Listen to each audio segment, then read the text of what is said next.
Hello दोस्तों, स्वागत है आप सभी का आपके अपने YouTube channel MR world point में। आज आपके लिए प्रैक्टिस सेट नंबर 18 लेके आए हैं, जो कि अग्निवीर जीडी परीक्षा के लिए एक महत्वपूर्ण साबित होगा। चलिए शुरू करते हैं बिना किसी देरी के आज का प्रैक्टिस सेट नंबर 18। तो देखिए पहला क्वेश्चन क्या है।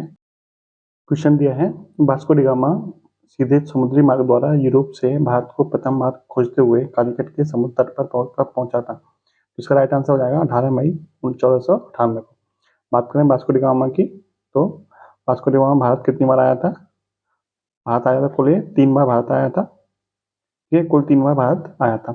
बात करें इसका जो कब्र का है, यानी इसका मकबरा भारत में कहाँ पर है, तो इसका मकबरा भारत में कहाँ पर है, तो कोच्चि में इसका मकबरा है। और कोच्चि कहाँ पड़ता है, तो केरल में। ठीक है। इसके अलावा जब ये भारत आया था तो उस समय केरल का राजा कौन था, तो केरल का जो राजा था वो उसका नाम क्या है, उसका नाम क्या था, जमोरिन। क्या नाम था उसका, जमोरिन। उस समय केरल के राजा का नाम था। और इसके अलावा बात करें पुर्तगालियों की, क्योंकि वास्को डी गामा कहाँ का था, तो पुर्तगाल का था। पुर्तगालियों ने भारत को क्या क्या दिया है, तो देखिए पुर्तगालियों से संबंधित जो भी क्वेश्चन पूछ जाते हैं वहाँ यहाँ नोट कर लीजिए। पुर्तगालियों ने क्या दिया है, सबसे पहले तम्बाकू की खेती। भारत में जो तम्बाकू की खेती होती है वो पुर्तगालियों की देन है। इसके अलावा प्रिंटिंग प्रेस भी किसने दिया है, तो पुर्तगालियों ने ही दिया है। इसके अलावा इन्होंने क्या किया था, जो आपका बम्बई शहर है, बम्बई शहर को दहेज में दे दिया था, किसको, अंग्रेजों को। ठीक है, अंग्रेजों को दहेज में दे दिया था बम्बई शहर को। इसके अलावा बात करें कि सबसे पहले और सबसे बाद में जाने वाले विदेशी कौन थे भारत से, तो वो आपके पुर्तगाली थे। यानी सबसे पहले आए थे भारत में और सबसे बाद में गए थे। ठीक है, सबसे बाद में गए थे। तो ये सारी चीजें थी पुर्तगालियों के बारे में, इसे ध्यान रखिएगा। नेक्स्ट क्वेश्चन देखते हैं। सूफी संप्रदाय का संबंध किस धर्म से है, तो सूफी संप्रदाय का संबंध है वो आपका इस्लाम धर्म से है। ठीक है, सूफी संप्रदाय के संस्थापक कौन थे, तो इसके संस्थापक थे आपके मोइनुद्दीन चिश्ती। ठीक है, मोइनुद्दीन चिश्ती।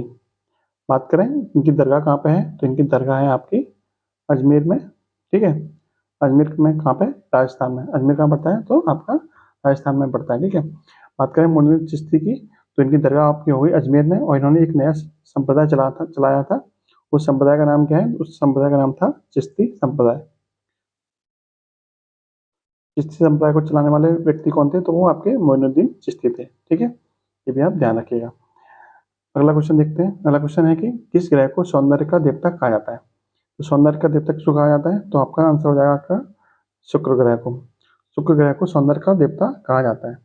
इसके अलावा बात करें कि बुध और शुक्र दोनों ऐसे ग्रह हैं जिनका कोई भी क्या है, उपग्रह नहीं है। कोई उपग्रह नहीं है, किसका, बुध और शुक्र का कोई भी उपग्रह नहीं है। बात करें मंगल की, तो इसको लाल ग्रह कहा जाता है, लाल ग्रह। और बात करें पृथ्वी को, इसको नीला ग्रह कहा जाता है।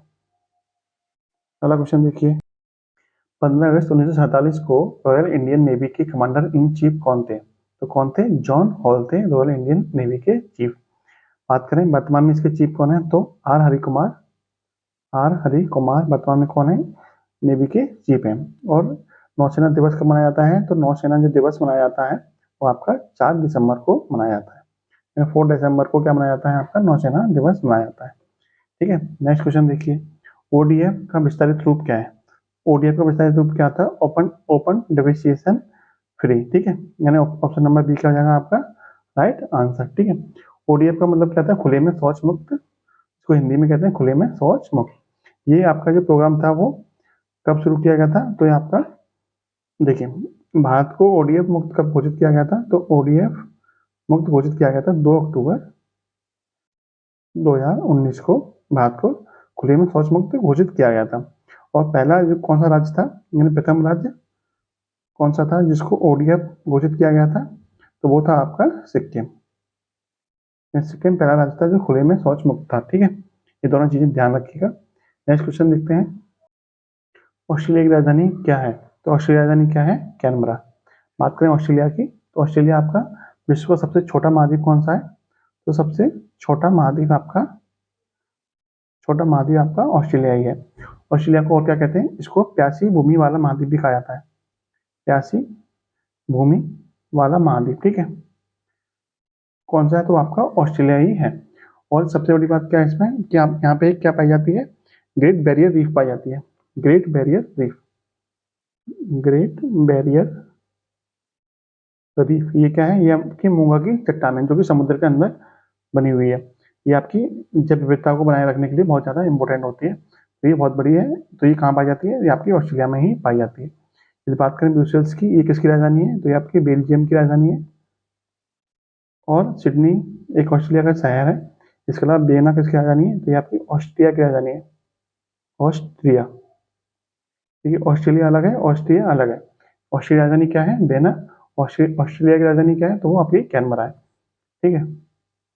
नेक्स्ट क्वेश्चन है कि इंडियन मिलिट्री एकेडमी आईएमए कहाँ स्थित है? आईएमए कहाँ स्थित है? तो आपका देहरादून में आईएमए स्थित है। बात करें एनडीए की, तो एनडीए कहाँ पर स्थित है? तो आपके खड़गवासला में एनडीए स्थित है। नेक्स्ट देखिए, विश्व पर्यटन संगठन यानी यूएनडब्ल्यूटीओ का मुख्यालय कहाँ है? तो यूएनडब्ल्यूटीओ का मुख्यालय कहाँ पे आपका? तो इसका मुख्यालय है आपका जिनेवा में। ठीक है, देखिए इसका मुख्यालय मैड्रिड में है, जिनेवा में नहीं है। डब्ल्यूटीओ का मुख्यालय अगर पूछता तो आपका जिनेवा में होता, लेकिन यूएनडब्ल्यूटीओ है तो उसका मुख्यालय कहाँ है? मैड्रिड में। मैड्रिड मैड्रिड किसकी राजधानी है? तो स्पेन की राजधानी है मैड्रिड। ठीक है। यदि बात करें जिनेवा में किस किसके मुख्यालय है, तो आप तीन मुख्यालय ध्यान रखिएगा।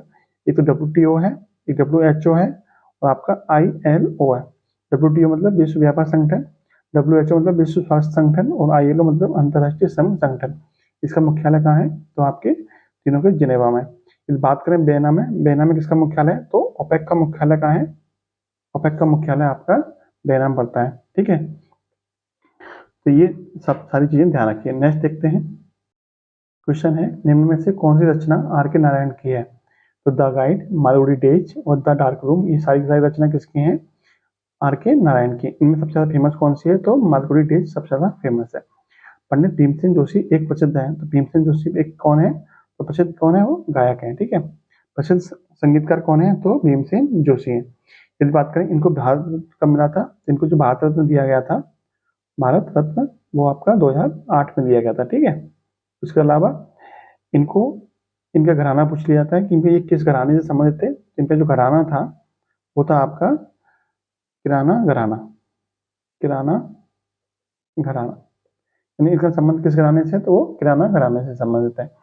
नेक्स्ट देखिए, यदि दो द्रव्यमानों के बीच की दूरी दोगुनी कर दी जाए तो उनके बीच गुरुत्वीय आकर्षण बल पर क्या प्रभाव पड़ेगा? तो देखिए गुरुत्वीय आकर्षण बल का फॉर्मूला क्या होता है?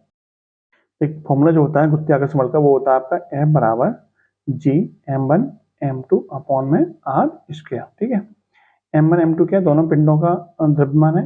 r क्या है? उन दोनों पिंडों के बीच की दूरी है। वो कह रहा है कि दूरी को दुगना कर दिया है, दुगना कर देंगे तो 2 का वर्ग हो जाएगा, यानी 4 हो जाएगा। यहाँ पे 2 का वर्ग कितना हो जाएगा? 4। यानी जो पहले जो बल लगा था उसका 1/4 बल लगेगा, तो बल पे क्या फर्क पड़ेगा? तो बल जो पहले का क्या कितना हो जाएगा? 1/4 हो जाएगा। ठीक है, बल क्या हो जाएगा? 1/4 हो जाएगा, क्योंकि बल क्या है? दूरी का दूरी के वर्ग के क्या है? व्युत्क्रमानुपाती है। तो इसलिए 2 का वर्ग कितना होगा? 4। तो जो बल होगा वो 1/4 हो जाएगा। नेक्स्ट देखिए, जहाज समुद्री पानी में नदी के पानी की अपेक्षा आसानी से तैरता है। क्यों तैरता है? क्योंकि जो समुद्र के पानी का जो घनत्व होता है वो नदी के पानी के घनत्व से अधिक होता है, इसलिए वो ऊपर की तरफ धकेलता है। इसका मतलब समुद्र के पानी का घनत्व अधिक होता है, इस वजह से क्या होता है? जो जहाज होता है वो समुद्र में आसानी से तैर जाता है। नेक्स्ट क्वेश्चन है कि तेल में तैरती हुई एक वस्तु सदा अपना क्या विस्थापित करती है? सदा अपना क्या विस्थापित करती है? तो तेल का वॉल्यूम को क्या करती है? वो विस्थापित करती है, जिससे वो वस्तु तेल में हमेशा तैरती रहती है। नेक्स्ट देखिए, ताप का ऐसा ही मात्रक क्या होता है? ताप का ऐसा ही मात्रक क्या होता है? केल्विन। और आपको यहाँ पे ध्यान रखना है कि जीरो जो केल्विन होता है वो डिग्री सेल्सियस में माइनस के 273 डिग्री सेंटीग्रेड के बराबर होता है। ठीक है, डिग्री सेल्सियस में माइनस के 273 डिग्री सेंटीग्रेड के बराबर होता है। और जीरो केल्विन को ही हम क्या कहते हैं? जीरो केल्विन को ही हम परम ताप भी कहते हैं। ठीक है, परम ताप के नाम से जाना जाता है। नेक्स्ट है, लाल रंग नीले रंग से किस बात में भिन्न होता है? तो लाल रंग नीले रंग से किस बात में भिन्न होता है? तो ये सबकी सब क्या होती है? यानी कि आवृत्ति, आयाम और तरंगदैर्घ्य तीनों ही क्या होती हैं? अलग अलग होती हैं। हर एक रंग की आवृत्ति, आयाम और तरंगदैर्घ्य क्या होती हैं? अलग अलग होती हैं। तो इन तीनों बातों में क्या हो जाएगा? भिन्न हो जाएगा। इसके अलावा बात करें लाल रंग की, तो लाल रंग की जो तरंगदैर्घ्य होती है वो सबसे अधिक होती है। सबसे अधिक क्या होती है? तरंगदैर्घ्य। ठीक है, और तरंगदैर्घ्य अधिक होने से क्या होता है?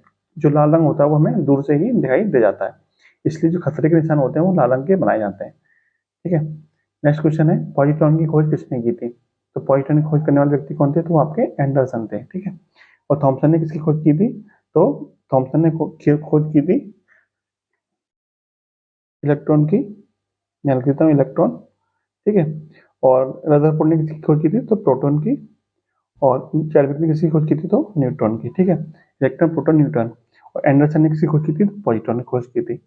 आगे देखिए, कौन सी गैस ग्रीन हाउस प्रभाव के लिए विशेषकर जिम्मेदार होती है? तो सबसे ज्यादा जो पृथ्वी का तापमान बढ़ता है वो किस गैस की वजह से बढ़ता है? तो वो आपका हो जाएगा कार्बन डाइऑक्साइड, यानी कि CO2, ठीक है। CO2 की वजह से क्या होता है? ग्रीन हाउस प्रभाव बढ़ता है। ग्रीन हाउस प्रभाव क्या होता है कि जो सूर्य की ऊष्मा होती है वो पृथ्वी के वायुमंडल से बाहर नहीं जा पाती। ये गैसें क्या करती हैं? जो ये वाली ग्रीन हाउस गैस होती है वो उसकी ऊष्मा को अपने आप में अवशोषित कर देती है, जिससे पृथ्वी का तापमान क्या होता है? बढ़ता है। तापमान बढ़ने से क्या होगा कि बर्फ पिघलेगी, बर्फ पिघलने से जल का स्तर बढ़ेगा, तो जो आपके समुद्री द्वीप वाले जो देश हैं वो अब क्या होगा? उन पर डूबने का खतरा बढ़ता जाएगा, ठीक है। और नेक्स्ट क्वेश्चन देखिए, निम्नलिखित में से कौन सा तत्व स्वतंत्र अवस्था में पाया जाता है? Sulphur, magnesium, iodine. तो ये सभी क्या है? आपके फ्री स्टेट में पाए जाते हैं, यानी मुक्त अवस्था में पाए जाते हैं। इसके अलावा आपको सोना हो गया और चांदी, ये भी क्या है? फ्री स्टेट में पाए जाते हैं। नेक्स्ट देखिए, तेलों एवं वसाओं को क्षारीय जल अपघटन से साबुन एवं क्या बनते हैं? तो तेलों एवं वसाओं के क्षारीय जल अपघटन से साबुन और ग्लिसरॉल बनते हैं, ठीक है। ऑप्शन नंबर ए क्या हो जाएगा आपका राइट आंसर। नेक्स्ट क्वेश्चन है कि भविष्य का ईंधन कौन सा है? तो भविष्य का ईंधन क्या है? हाइड्रोजन, ठीक है। हाइड्रोजन क्या है? आपका भविष्य का ईंधन है। नेक्स्ट देखिए, निम्नलिखित में से कौन सा रोग जीवाणु के कारण होता है? तो जीवाणु से होने वाला रोग इनमें से ऑप्शन में से कौन सा है? तो आपका ऑप्शन नंबर बी आपका क्या हो जाएगा राइट आंसर। यानी हैजा किससे होता है? जीवाणु से। बात करें इन्फ्लुएंजा किससे होता है? तो ये आपका वायरस यानी कि विषाणु से होता है, ठीक है। विषाणु से होने वाला रोग कौन सा है? इन्फ्लुएंजा, ठीक है। क्वेश्चन है क्लोरोफॉर्म का सूत्र क्या होता है? तो इसका सूत्र होता है CaCl3, यानी ऑप्शन नंबर सी क्या हो जाएगा राइट आंसर। क्लोरोफॉर्म किसमें यूज होता है? तो ये आपका बेहोश करने के लिए यूज किया जाता है क्लोरोफॉर्म को। नेक्स्ट क्वेश्चन है, पेट में निम्नलिखित में से कौन सा अम्ल पाया जाता है? तो कौन सा अम्ल होता है? तो हाइड्रोक्लोरिक अम्ल, यानी कि HCl होता है, HCl, यानी हाइड्रोक्लोरिक अम्ल होता है आपका पेट में, ठीक है। नेक्स्ट देखिए, निम्न में से कौन सी किरणें आंखों से नहीं देखी जा सकती हैं? तो कौन सी किरणें हैं? गामा किरणें, पराबैंगनी किरणें, या फिर अवरक्त किरणें। तो ये सारी किरणें क्या होती हैं? ये अदृश्य किरणों के अंतर्गत आती हैं। ये किरणें आंखों से देखी नहीं जा सकती हैं। अगला क्वेश्चन है, प्याज है, प्याज किसका रूप होता है? तो प्याज आपका तने का रूप होता है, ठीक है। इसके अलावा आपसे पूछेगा प्याज क्या है? तो प्याज किस में आता है? तो आपका ये आता है आपका बल्ब में, ठीक है। और प्याज किसका रूप होता है? तो ये आपका तने का रूप होता है, तने का परिवर्तित रूप होता है प्याज। अगला क्वेश्चन है, दिए गए विकल्पों में से संबंधित शब्द को चुनिए। बोधगया कहाँ पड़ता है? बिहार में। तो अयोध्या कहाँ पड़ता है? आपका उत्तर प्रदेश में। नेक्स्ट क्वेश्चन है, दिए गए विकल्पों में से भिन्न अक्षर को चुनिए। भिन्न बताना है आपको कौन सा होगा। तो देखिए, KLM, FGH, POR, BCD, यानी BCD, KLM और FGH, ये तीनों क्या है? क्रम से लगे हुए हैं, जबकि ये क्रम से नहीं है। तो ये क्या हो जाएगा? आपका भिन्न हो जाएगा।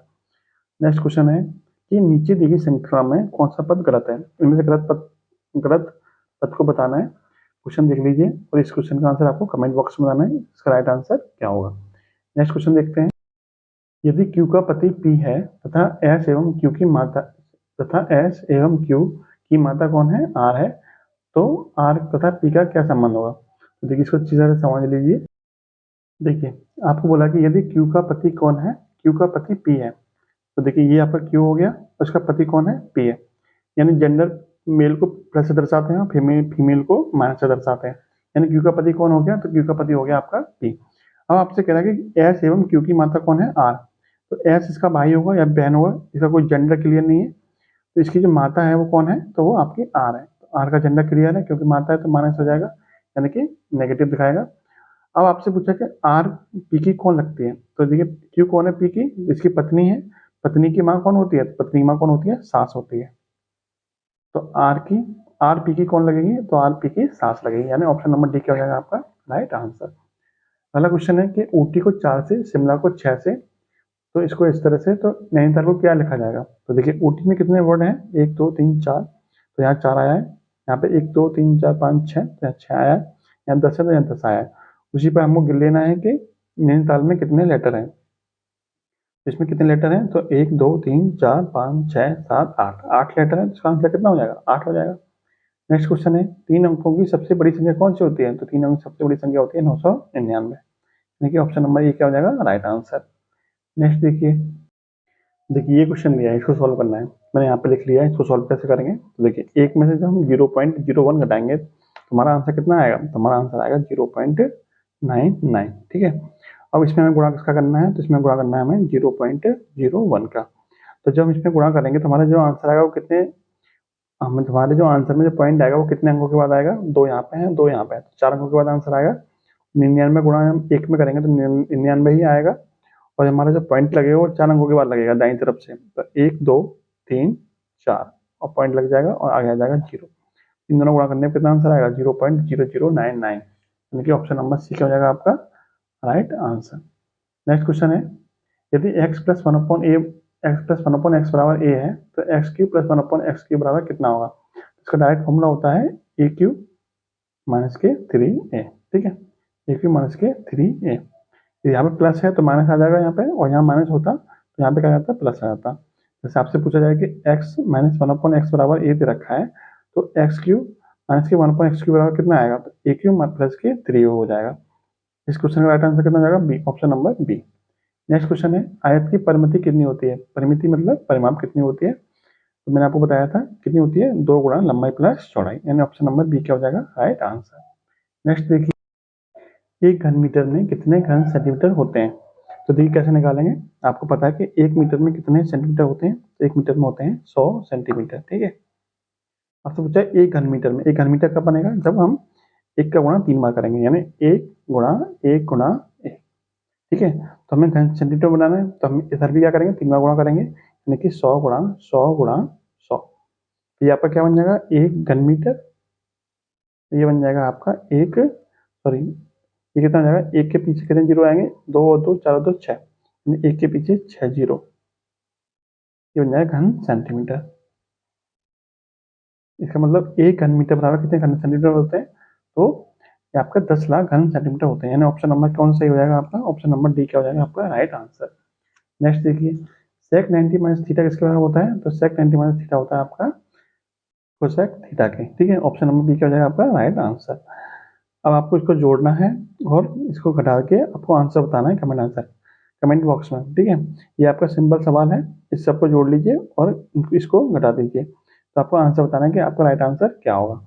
नेक्स्ट देखिए, 51 और 85 का महत्तम समावर्तक बताइए, तो देखिए महत्तम समावर्तक होता क्या है, वह बड़ी से बड़ी संख्या जो इन दोनों को काट दे, पूरा पूरा विभाजित कर दे। तो देखिए बड़ी से बड़ी संख्या इसमें कौन सी है, 85 है, क्या 85 से 51 कटेगा, तो नहीं कटेगा, ये भी नहीं होगा। 51 से कटेगा 51 कटेगा, 51 से 85 कटेगा तो नहीं कटेगा, तो ये भी आंसर नहीं होगा। 34 से 51 कटता है तो नहीं कटता है, ये भी आंसर नहीं होगा। एक ही ऑप्शन बचा जो कि यहाँ पर क्या हो जाएगा राइट आंसर। नेक्स्ट देखिए, 75 मिलीलीटर 1.75 लीटर का कितने प्रतिशत है, तो देखिए आपको पता होगा कि 1 लीटर बराबर कितना होता है, 1 लीटर बराबर होता है 1000 मिलीलीटर, ठीक है। तो 1.75 लीटर कितने मिलीलीटर के बराबर होगा, तो 1.75 जो लीटर होगा उसमें हम 1000 गुणा कर देंगे तो कितना आएगा 1750 मिलीलीटर, ठीक है। यानी कि 1.75 लीटर 1750 मिलीलीटर के बराबर होगा। अब ये मिलीलीटर में चेंज हो गया और ये आपका मिलीलीटर में दे रखा है। अगर परसेंटेज में पूछा है कितने परसेंट के बराबर होगा, तो क्या करेंगे, 75 पूछा है, कितने किससे पूछा है, तो 1750 से पूछा है, तो 1750 बटे में आ जाएगा। अब प्रतिशत में पूछा है तो गुणा कितने का होगा, 100 का गुणा हो जाएगा। बस इसको सॉल्व कर लेना है। सॉल्व कैसे करेंगे, तो देखिए 0 से 0 खत्म, 25 दिया 75, 25 सत्ते 175, ठीक है, यानी कि 3/7 गुणा 10। अब 3 गुणा किस में करेंगे 10 में, तो कितना आ जाएगा 30 बटे में कितना आएगा 7, और 30/7 किसके बराबर होता है, 4 सही 2/7% के, ठीक है, 4 सही 2/7% के बराबर होता है। इसका राइट आंसर हो जाएगा option number B. Next question है, कोई वस्तु 10% लाभ पर 4400 में बेची गई है, तो वस्तु का क्रय मूल्य ज्ञात कीजिए। देखिए समझते हैं इसको। देखिए कितने परसेंट लाभ पर बेची गई है, 10% लाभ पर। यदि हम 10% की बात करें तो इसका भिन्न रूप कितना होता है, 10/100, यानी कि 1/10, ठीक है, 1/10। 1/10 को हम यदि हम समझें तो इसका मतलब क्या हुआ, लाभ कितने परसेंट का हुआ? 10% का। लाभ हमेशा किस पे होता है? लाभ हमेशा होता है क्रय मूल्य पर। इसका मतलब 10 रुपए की वस्तु पे कितने रुपए का लाभ हो रहा है? 1 रुपए का लाभ हो रहा है। यानी यदि कुछ चीज हमने 10 रुपए की खरीदी तो उस पर 1 रुपए का लाभ हो रहा है। हम उसे बेचेंगे कितने में? तो हम बेचेंगे उसको 10+1 यानी कि 11 रुपए में बेचेंगे। यदि हमने कोई वस्तु 10 रुपए की खरीदी और 1 रुपए का लाभ कमा लिया तो हम कितने में बेचेंगे? उसे 11 रुपए में बेचेंगे। लेकिन वो कह रहा है उसने 11 रुपए में नहीं बेची है, उसने कितने में बेची है? 4400 रुपए में बेची है। इसका मतलब 11 यूनिट की वैल्यू कितनी होगी? 4400 रुपए। तो यहाँ से 1 यूनिट की वैल्यू कितनी मिल जाएगी? 1 यूनिट की वैल्यू मिल जाएगी 4400 बटे में 11 यानी कि 400। यानी 1 यूनिट बराबर मिल गया हमें 400। हमसे पूछा क्या? हमसे पूछा वस्तु का क्रय मूल्य, और हमने क्रय मूल्य कितना माना था? 10 यूनिट क्रय मूल्य माना था। इसका मतलब 10 यूनिट की वैल्यू कितनी हो जाएगी? 10 यूनिट की वैल्यू हो जाएगी 21,400 है, तो 10 की कितनी हो जाएगी? 10 की हो जाएगी 400 गुणा 10 यानी कि 4000 रुपए। इसका मतलब वो वस्तु हमने कितने रुपए में खरीदी थी? तो 4000 रुपए में खरीदी थी। ऑप्शन नंबर सी क्या हो जाएगा? Right answer. नेक्स्ट देखिए, 5 बच्चों की औसत आयु 8 वर्ष है। यदि उन बच्चों की उम्र में पिता की आयु जोड़ दी जाती है तो उनकी औसत आयु 15 वर्ष हो जाती है। तो पिता की आयु कितनी होती है? तो देखिए, औसत कितना दे रखा है? 5 बच्चों का 8, तो इनका योग कितना हो जाएगा? 5 गुणा 8 यानी कि 40। लेकिन अब कितने आदमी हो जाएंगे? 5 बच्चे पहले से थे, एक पिता जोड़ दिया तो अब आदमी हो गए 6, इन मेंबर हो गए 6। अब औसत कितना हो गया? 15 है, तो कुल योग कितना हो जाएगा? तो 6 गुणा 15 यानी कि योग हो जाएगा आपका 90। यानी अब योग कितना हो गया? 90। पहले कितना था? 40। 40 से 90 किसकी वजह से हुआ? पिता की उम्र जोड़ने की वजह से हुआ। इसका मतलब पिता की उम्र कितनी होगी? तो 90 माइनस के 40 यानी कितना हो गया आपका? 50। आपका राइट आंसर हो जाएगा option number B 50। Next question देखिए, अनुरूप 6 की वैल्यू दे रखी है इतनी, तो इसका वैल्यू बताइए, इसकी वैल्यू कितनी होगी? इसको समझिए। देखिए, इसकी वैल्यू आपसे पूछिए, ठीक है, ये दे रखा है, इसकी वैल्यू पूछिए। हम क्या करेंगे? इसमें ऊपर नीचे अनुरूप 3 से क्या कर देंगे? गुणा कर देंगे, ठीक है। अनुरूप 3 से जब हम गुणा कर देंगे तो अनुरूप 3 में गुणा जब अनुरूप 2 में करेंगे तो ऊपर बन जाएगा आपका 3 गुणा अनुरूप में 6, बटे में कितना आ जाएगा?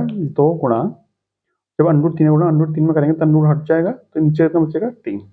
अब देखिए, 3 से 3 खत्म, ऊपर कितना बचा? अनुरूप 6, नीचे बचा आपका 2। ये हो जाएगा आपका अनुरूप 6 बटे में 2। अनुरूप 6 की वैल्यू कितनी दे रखी है? 2.449। ऊपर हो जाएगा 2.449 बटे में आ जाएगा 2। जब 2 का भाग इसमें करेंगे कितना आ जाएगा आंसर आपका? 1.2224 2245, ठीक है, इन 1.2245। ऑप्शन नंबर बी क्या हो जाएगा आपका? Right answer.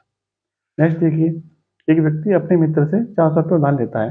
यदि वो साधारण ब्याज की दर पर 5% वार्षिक है तो 2 वर्षों के बाद व्यक्ति को अपने मित्र को कितनी धनराशि लौटानी पड़ेगी?